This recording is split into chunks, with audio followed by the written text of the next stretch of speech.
Hi guys, I'm Lana. I'm Jeff. And this is the Second Breakfast Club, coming back at you with a mini-series of more videos with my dad.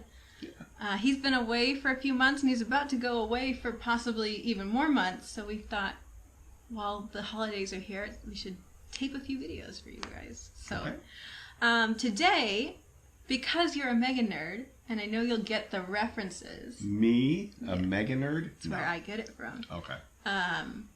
We're going to watch Daydream. This is a song off of J-Hope's solo tape. Okay. So he produced the whole thing, and it's just him.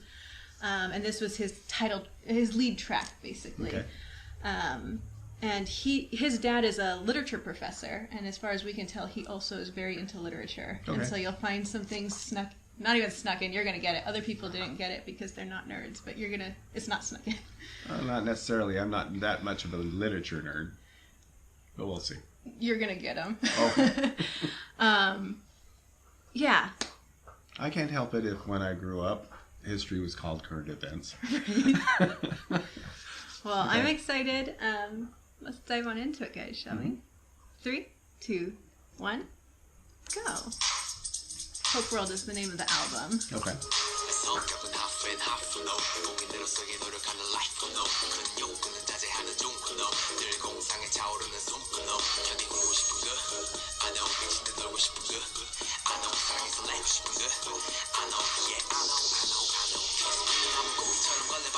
I love how surreal this video is.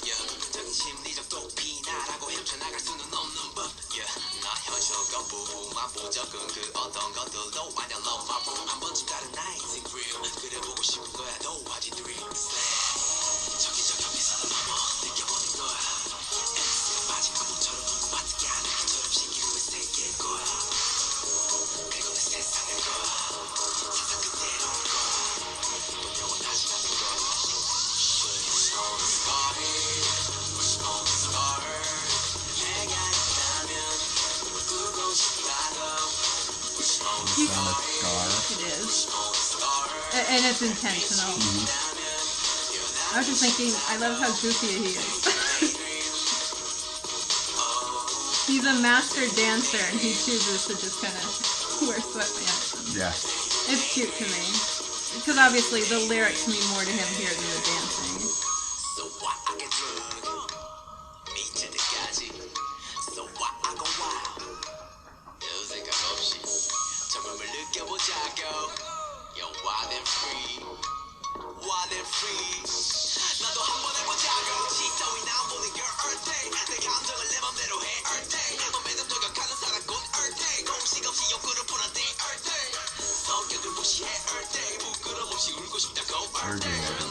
Every day.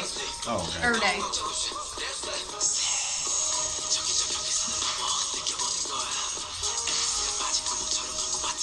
This little bit coming up is my favorite.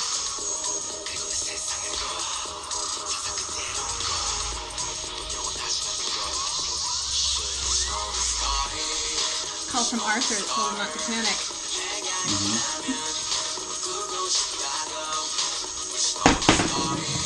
That's my dog just playing with a bone. Sorry.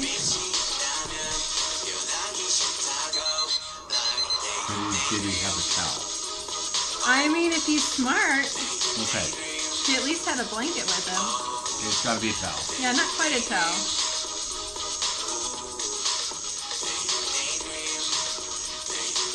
If you guys don't get that reference, you can watch my video explaining this music video. It's already on the channel. Oh, okay.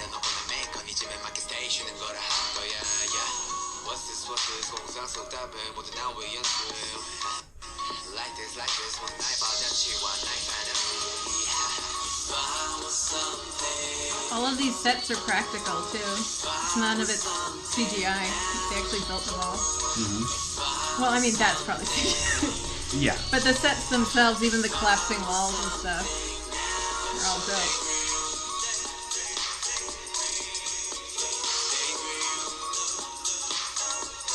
For him, the airplane represents freedom? Well, his group taking off. Okay. It's the idea of we're going to go up, but someday we'll land too. Yeah. I think we've discussed that before. To me, this end bit here matters. And in the background, the airplane's taking off as he's sleeping. Yes, and hits the snooze button.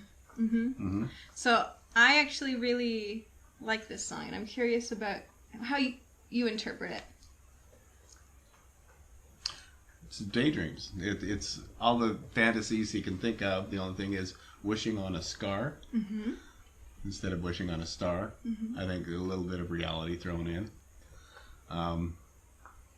He recognizes that the road to Hogwarts and going down the rabbit hole with Alice, probably not realistic, but it's something you can, why limit your thoughts? Absolutely. Like that. Yeah. It's kind of like saying, I can daydream about anything I want, and in my daydreams I can be anything I want and do anything I want, but reality's still there.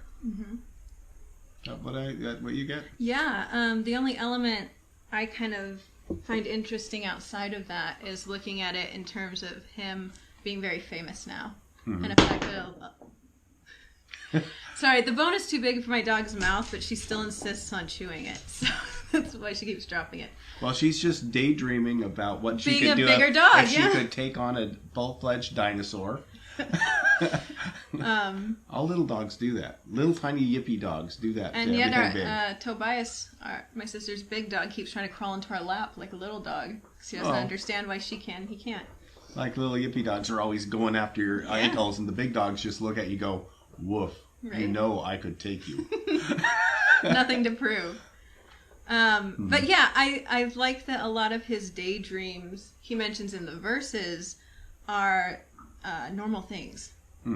So there's an element of my daydream used to be fame. My daydream used to be all this stuff. Now I have it. And now my daydream is being able to cry when I feel like it and not have to walk on eggshells all the time. Living a free life, because I'm a man in my 20s and I've never gotten to just hang out with people, just go do anything. Just like me, I really never considered that I had a youth. Okay?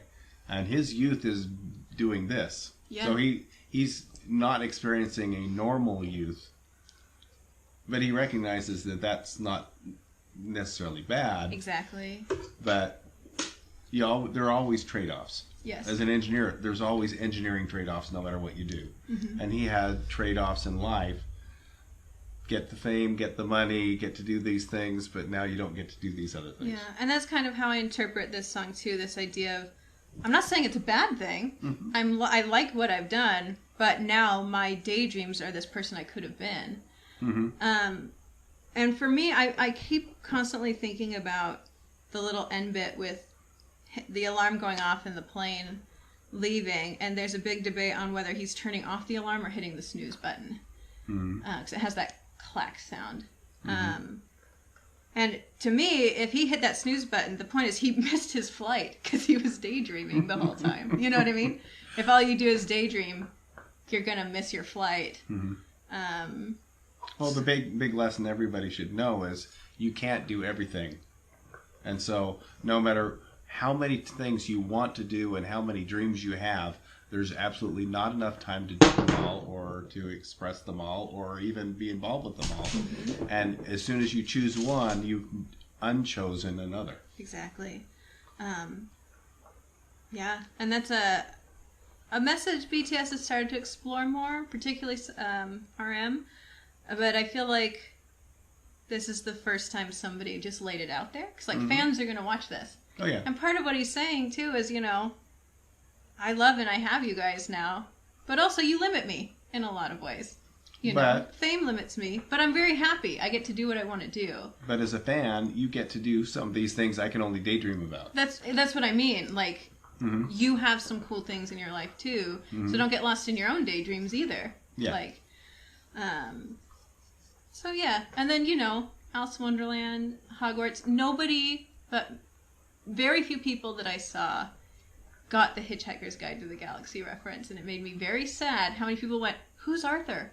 It's okay. But that's more my time. Yeah, exactly. My dad, I know those books because my dad read those books to me. Well, I used to play that on the Commodore 120, my Commodore 128, which came before the IBMs. Right.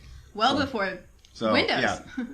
So that's old school stuff. Right? Which is why I think it's a little cool reference, especially Mm-hmm. that it's not spoken. It was symbolic. That's somebody who's read the book, you know? Just Although having fun. to a literary professor, usually those types of books are not really what they call the classics.